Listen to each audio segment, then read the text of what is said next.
It is not intellect, but intuition which advances humanity. Intuition tells man his purpose in this life. Albert Einstein. So you want to know what I find really weird? I spent 10 years in engineering, and over that entire decade, not once did I hear about the value of intuition. But then on the other hand, some of the greatest mathematicians and engineers seem to place such a high value on intuition. So we've got Albert Einstein saying that the only valuable thing is intuition. We've got Nikola Tesla saying intuition is something that is ahead of accurate knowledge. You've also got Steve Jobs saying in his commencement speech to have the courage to follow your heart and your intuition. But then why is it that when I was in engineering, it was all about the logic and reason? I decided to look up what intuition actually meant, and Google's definition of intuition is the ability to understand something instinctively, without the need for conscious reasoning. Without the need for conscious reasoning. That seems like the total complete polar opposite to engineering, which is logic and reason. And now that when I think about it, this is sort of like the way that we've been raised. This is the way that we've been conditioned to value logic and reason over intuition and feeling. Now I remember back in high school, me and my friends were sort of in panic mode because we didn't really know what we wanted to do in our lives. So there was always a bit of tension in the air whenever the teacher or somebody else mentioned the word career. And I remember during one time where the school was trying to help us with our career, right? They gave us this handbook. What the handbook had was that it had the list of all of the degrees that you can study at university and the final exam score that you need to get into that degree, and it also had the expected salaries per occupation. And I found it mind-boggling now in hindsight that a career handbook, which is supposed to help you choose your career, which you're going to be possibly doing for the next 40 years of your life, did not include any questions trying to probe for you to understand who you truly are and what you truly want. It just had the salaries next to the occupations. And then so that makes me ask the question, like, what if things weren't this way? What if we listened to the advice of the greats and integrated our intuition? What if everybody ended up integrating their intuition? What would the world look like? So not knowing any better, obviously I listened to this handbook, I looked for a big number, I saw engineering, and that's why I was like, yeah, I'm going to choose engineering. And 5 years later, after graduating from engineering, I thought this was going to be the best moment of my life, but then I came to realize that I felt empty, and I sort of spiraled down into a negative loop, and I didn't really know why. And I was getting angry at myself because I was like, Stephen, this is all you've ever wanted. You've just wanted to be an engineer, and now you've got it. Why aren't you happy?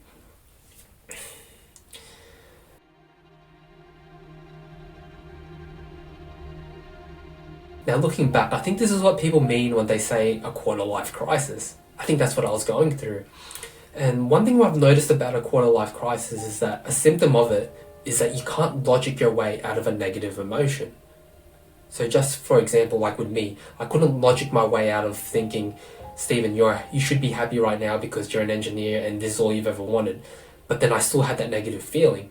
And I feel like people who are going through a quarter-life crisis may feel the same way. They can't logic their way out of the way that they feel.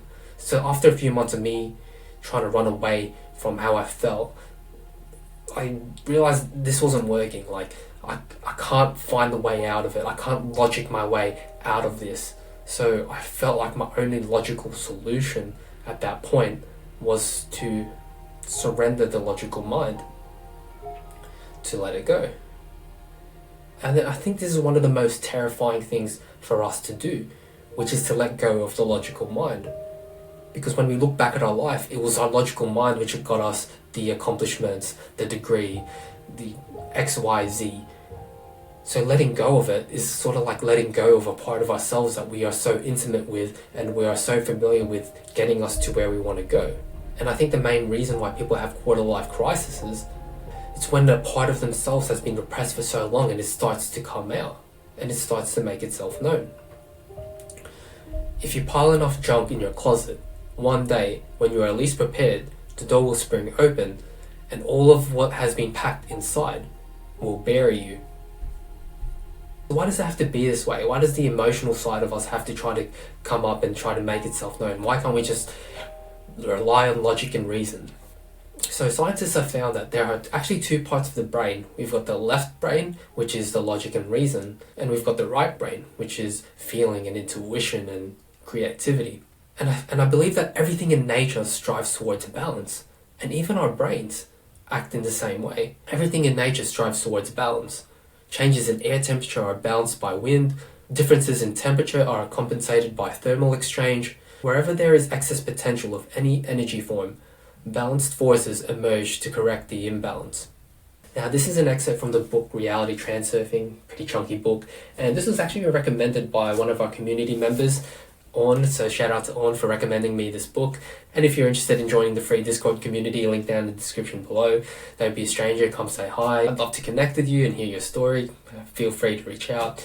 And so anyway, moving on, the idea of balance also reminds me of the Chinese philosophy of yin and yang. And essentially what that symbol of yin and yang is that it's how balance is the governing law of the universe. So I'm led to believe that for us to be balanced, for us to be whole, like psychologically whole individuals, then our logical mind needs to be balanced with our intuition. So this makes me think, what sort of life are we able to create for ourselves if our logic and our emotion were in congruence? If our left brain was in balance with our right brain? If our reason was balanced with our intuition? If our yin was balanced with our yang? Can this be the source of genius for the great minds like Albert Einstein and Nikola Tesla and Steve Jobs? And the most important question it made me think was, can the integration of our intuition solve our internal crisis and be the source for us living a fulfilling life? Well, let's explore this idea.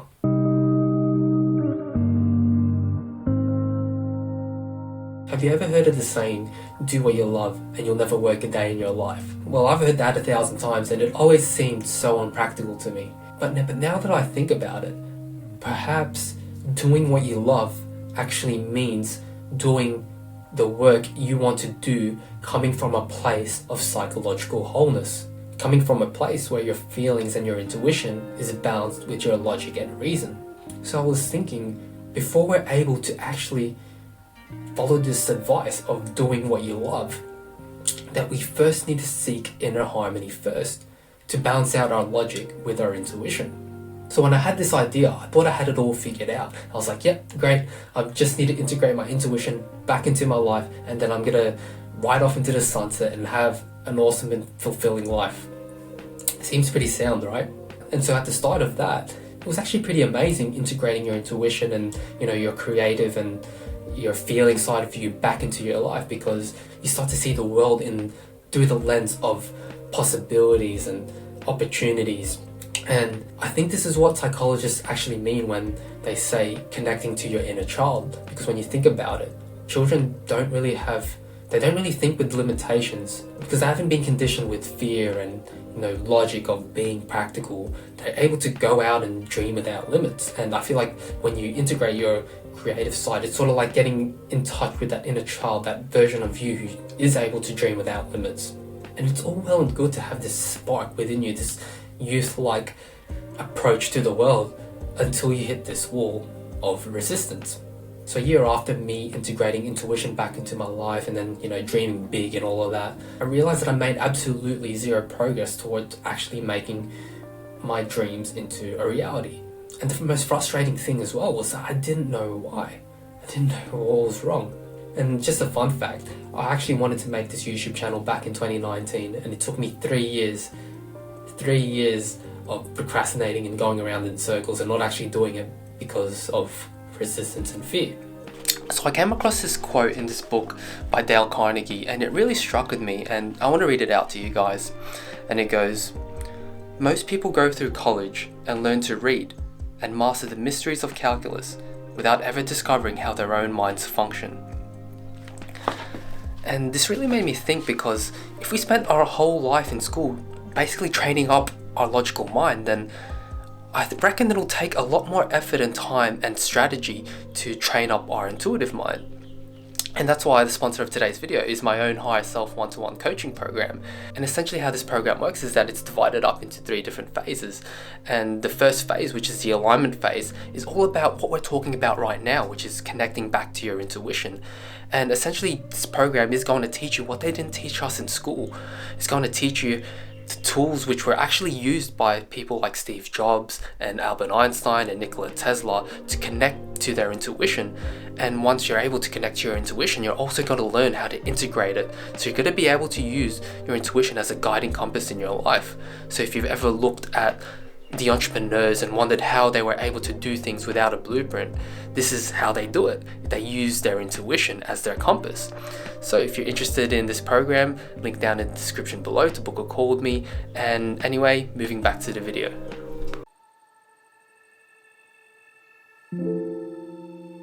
When you think about the artists or the musicians, when they're creating their art or their music, they don't logic their way to their creation, right? They sort of allow the creation to come to them, and they are literally just like a channel expressing it.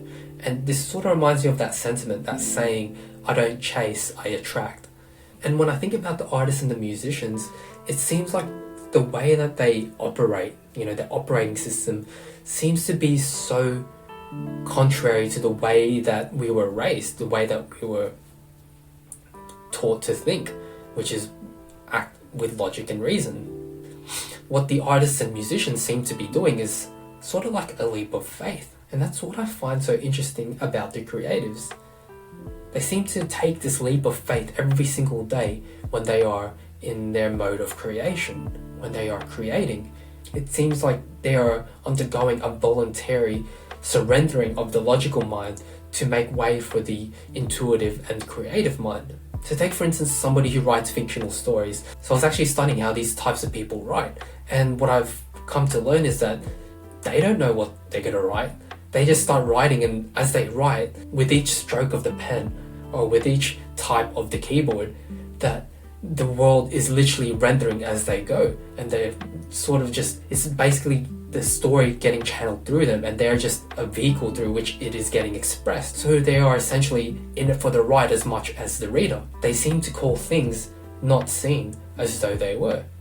So why am I talking about these guys? Why am I talking about artists and musicians and the writers? And it's because I was thinking, are we able to apply some of their life philosophies into our own life? What if we learn to not swim against the current? What if we learn to surrender to the flow of the universe and to let it guide us to where we want to go? What if we too, like the artist, take a leap of faith in our own creation, the creation of our own ideal life? Now I know when you hear the term leap of faith, it may seem a bit out there, it may seem a bit scary or impractical. So I want to ask you, what comes to your mind when you hear the phrase, a leap of faith? Is it the lawyer who quits his job to become a full-time artist? Is it the person who's lived in a small town their whole life and decides to pack all their things and go to the big city? And you know what? For me personally, for the longest time, I thought that a leap of faith was just a gamble, a decision which was made without the reasoning faculties involved. But then what I've come to realize is that for the true seekers, there comes a point where a leap of faith is actually a decision of logic, where the illogical actually becomes logical. Now there's a quote from Einstein which I always come to think about in my life, right? And it goes, the definition of insanity is doing the same thing over and over and expecting different results. And this quote really speaks to me because it reminds me that if you stay where you are, then you're going to stay where you are. If you don't do anything new, then you're not going to experience anything new. If you don't change, then your reality is not going to change. And this seems so simple, right? It seems so logical. But then the question then becomes, why is it so difficult to change?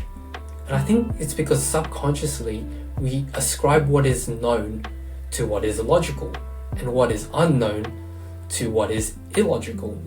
When we think about the idea of a leap of faith, we start to say to ourselves, this tape in our mind starts to go, I already know the path that I'm on. It's safe, it's known, I know everything here. Why venture off into the unknown? Why take the risk? And to that, I would say, a ship in a harbour is safe, but that's not what ships are built for. We were literally meant to be explorers of the unknown. It's built in our DNA to go out and explore new things. And I don't mean this in the sense of we all need to be world travelers because, I know there are financial constrictions there and everything. But you know what's free? We can all be explorers of our own inner world. And the inner world is as infinitely vast as the outer world. There is so much to know about ourselves within. There's so much to explore. There's so much to understand, and there's so much unknown to make known. There's so much of ourselves that we can learn to bring into our conscious light. And what I have found is that to the degree that we do the inner work will be in exact proportion to the changes we experience in our outer reality. And that's a really cool thing. So you can literally change your outer reality, your outer world, your outer experience by the amount of inner work you do. So if we want to make changes to our outer world, our outer experience, then we follow where our intuition wants to take us. Just like the musician or the artist or the writer surrenders their logical mind and takes the leap of faith to follow their intuition and allow it to express to it what is within, then so too can we do the same thing by listening to our soul's whisper of where it wants us to go, our aspirations, our goals, our dreams.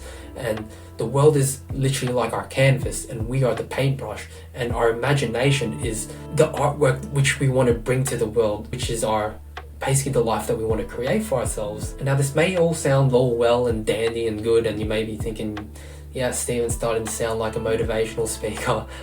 And so the question is, well, what if I fail? It's not guaranteed. The life that you're trying to sell me, it's not guaranteed. And I think that's a good point, you know. But then when I start to think about it, like, okay, for example, when I start to think about a parent teaching their kid how to ride a bike, at first they're going to have the training wheels, right?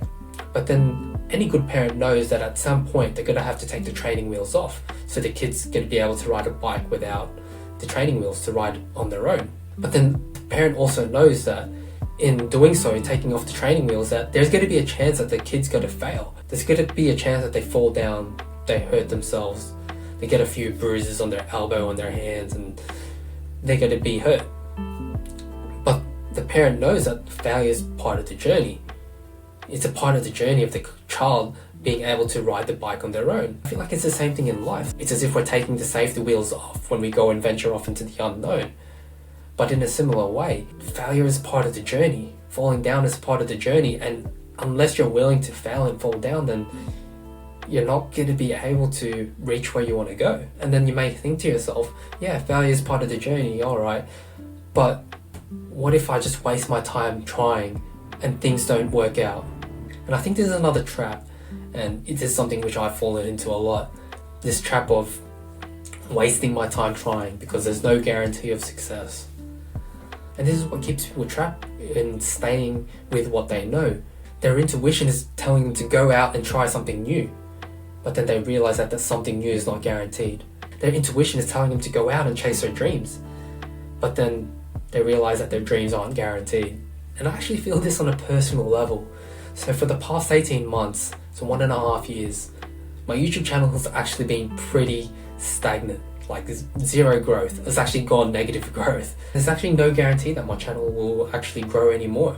And on my vision board on my wall, like I've even got like the YouTube clock 100,000 subscribers printed out. I just Photoshop my name on it as well. And I see it every day, and every time I see it, every day I see it, I think to myself, what if I'm just wasting my time and things don't even work out?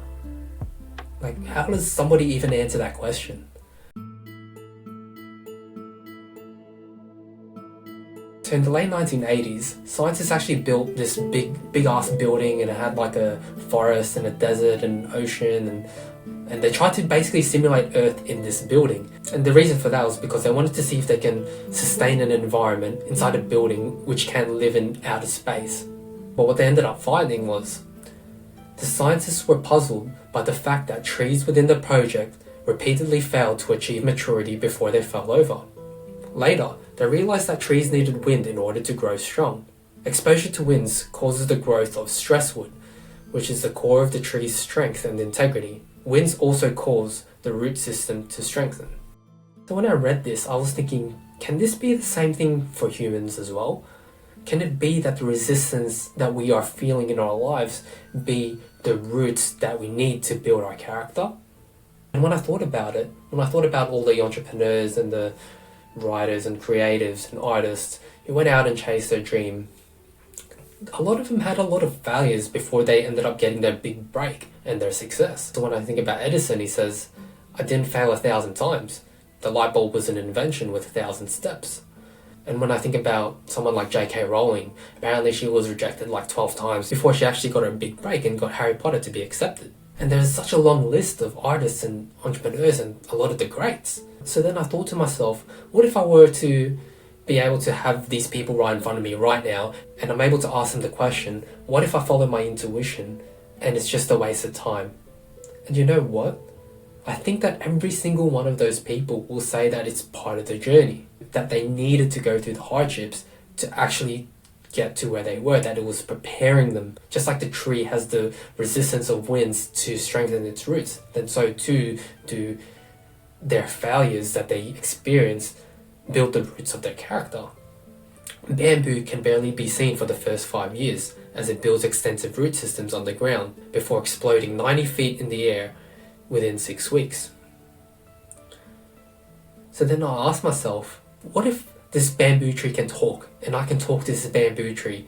And then what if I asked this bamboo tree, what was your mindset when you were in the dark for years, when you were just a seed without anything to show for in the external world? Were you anxious during the process?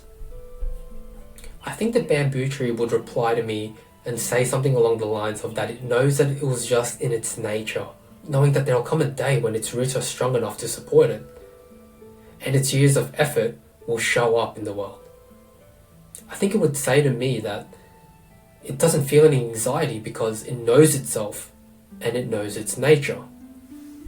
Then I thought back to the artists and musicians and the writers who kept doing what they were doing despite the external world results. So for example, so I've got this book here. Yeah, The War of Art by Steven Pressfield. And I read that he was a writer for I think 20 years before he even got his first paycheck from his writing, or something crazy like that.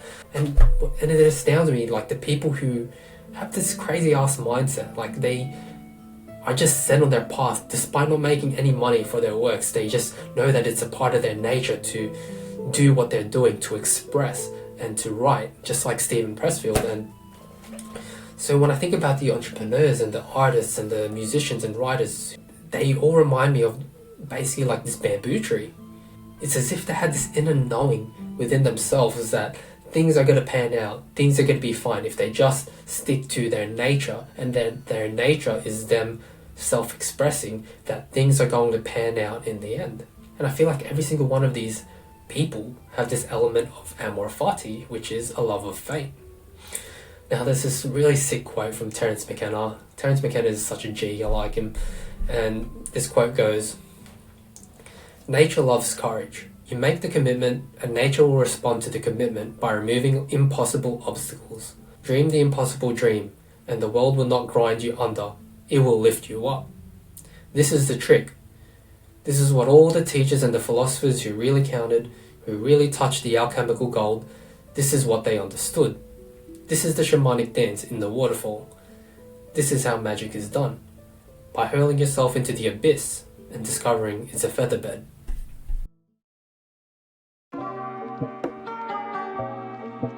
In June of 2024, Apple retook the crown of the most valuable company in the world, valued at over $3 trillion. And you know what intrigues me? Like the most valuable company in the world, or one of the most valuable companies of this world, actually came from a founder who said, have the courage to follow your heart and your intuition. That was one of his biggest pieces of advice in his commencement speech. So when I think about early Steve Jobs back in his garage at home, tinkering with electronics, I don't think in the back of his mind he was like, yeah, I'm going to build $1 trillion company and I'm going to be so rich and become a millionaire. I don't think that's the mindset which led him to the millions. I feel like he put his priority on following his intuition and his curiosities, allowing that to express and him to follow it and to be loyal to where it's leading him, and that's how he became successful. Then the question is, can my intuition lead me to millions? And whether or not you make millions or not, but I think the question is, can I make a living from following my intuition? And I think the answer is it's for the individual to test and to find out. And when I really think about it, like, how do you get money? You get money for the value that you provide to the world or the marketplace. But then how do you provide value? That's the next question. And apparently it seems like, from the logic of people like Steve Jobs, it is the most valuable thing that you can do is to follow your heart and your intuition. And it seems like such a weird idea, but I think it may be the case. And this is just a hypothesis. I don't truly know the answer, and I think that the answer will only come to those who seek. Seek and you'll find. Also, to conclude, one of my favorite books ever is The Alchemist, which talks about just following your heart and your intuition and seeing where it leads you. And I do believe that at the back of the book it holds one of the most important quotes which I've ever come across and which I try to live by. And it goes, "To realize one's destiny is a person's only obligation." If you enjoyed this video, I have a free higher self worksheet to help you on your journey. Link down in the description below, completely free to download. And as always, thank you guys for watching, and see you guys in the next video. Peace.